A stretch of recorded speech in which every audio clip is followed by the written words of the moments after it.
வணக்கமகளே. கோவை மாவட்ட கலெக்டர் அலுவலகத்தில் நேற்று மக்கள் குறைதீர்ப்பு முகாம் நடைபெற்றதால் பரபரப்பாக காணப்பட்டது. குறைதீர்ப்பு முகாம் முடிந்து மக்கள் கூட்டம் குறைந்தது. மாலை கலெக்டர் அலுவலக ஊழியர்கள் பணிகளை முடித்துவிட்டு வீடுகளுக்கு திரும்பிக் கொண்டிருந்தனர். அப்போது கலெக்டர் அலுவலகம் முன்பு ஒரு இளம் காதல் ஜோடி பேசிக் கொண்டிருந்தனர். அவர்கள் திடீரென பொதுமக்கள் முன்னிலையில் கடுமையான வாக்குவாதத்தில் ஈடுபட்டு சண்டை போட்டும் கொண்டனர். சிறிது நேரத்திலேயே இருவருக்கும் இடையே வாக்குவாதம் அதிகரித்தது. அதில் ஆத்திரமடைந்த அந்த இளம்பெண்ணோ தனது காதலனின் முகத்தில் ஓங்கி குத்தினார். இதை கண்டு அதிர்ச்சியடைந்த பொதுமக்கள் போலீசாருக்கு தகவல் தெரிவித்தனர்.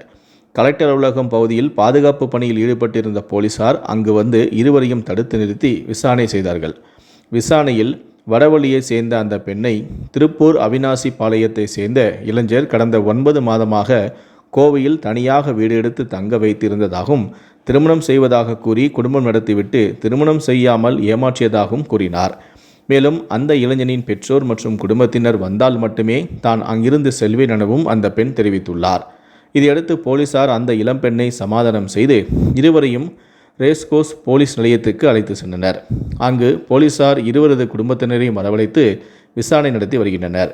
கடந்த சில மாதங்களுக்கு முன்பு கோவை விமான நிலையத்தில் ஒரு இளம்பெண் தன்னை காதலித்த வாலிபர் வேறொருவரை திருமணம் செய்து கொண்டதாக தகராறில் ஈடுபட்ட வீடியோ வைரலானது. தற்போது கலெக்டர் அலுவலகம் முன்பு காதல் ஜோடி இருவரும் நடுரோட்டில் சண்டையிட்டு கொண்ட சம்பவம் அந்த பகுதியில் நடந்து சென்ற மக்களிடையே அதிர்ச்சியையும் பரபரப்பையும் ஏற்படுத்தியுள்ளது. இந்த வீடியோவும் தற்போது சமூக வலைத்தளங்களில் பரவி தொடங்கியுள்ளது.